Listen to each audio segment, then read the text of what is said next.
మన ప్రభువును రక్షకుడైన యేసుక్రీస్తు వారి శ్రేష్టమైన నామములో నా దేవుని పిల్లలైన మీ అందరికీ ప్రత్యేక శుభాలు వందనాలు తెలియజేస్తూ సెప్టెంబర్ నెల 9వ తారీఖు ఉదయకాలపు వేళలో దేవుడిస్తున్న చక్కటి వాగ్దానం కీర్తన గ్రంథము 107వ కీర్తన 35వ వచనం. అరణ్యమును నీటి మడుగుగాను ఎండిన నేలను నీటి ఊటల చోటుగాను ఆయన మార్చును.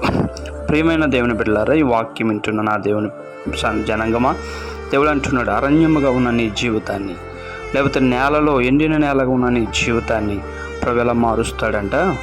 నీటి మడుగుగా మారుస్తాడు. నీటి మడుగుగా ఉన్న వాటిని మనం చూస్తాము కానీ, నీళ్ళు ఎక్కువ ఉన్న ప్రదేశంలోకి వెళ్ళి నీళ్ళు తెచ్చుకుంటాము కానీ అరణ్యంలోకి వెళ్ళి నీళ్ళు తెచ్చుకోగలుగుతామా? లేదు కదా.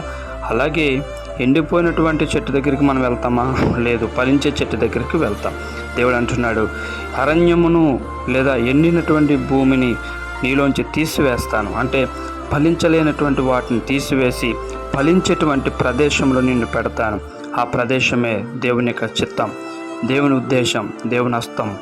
కాబట్టి అటువంటి నీవు కూడా ఆయనలో ఎదగాలని, నీవు కూడా ఆయనలో ఫలించాలని, నీవు కూడా ఆయనలో సమృద్ధి జీవాలను పొందాలని, జీవపు ఊటగా నీవు ఉండాలని ఆయన కోరుకుంటూ ఉన్నాడు.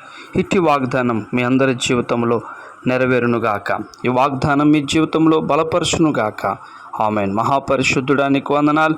వాక్యమైన దేవ, మీరు మాతో మాట్లాడిన ప్రతి మాటను బట్టి నీ నామని స్తుతించుచున్నా. దీవించి బలపరచండి. యేసు నామమున పేరట అడుగుచున్నాం తండ్రి. ఆమేన్, ఆమేన్, ఆమేన్.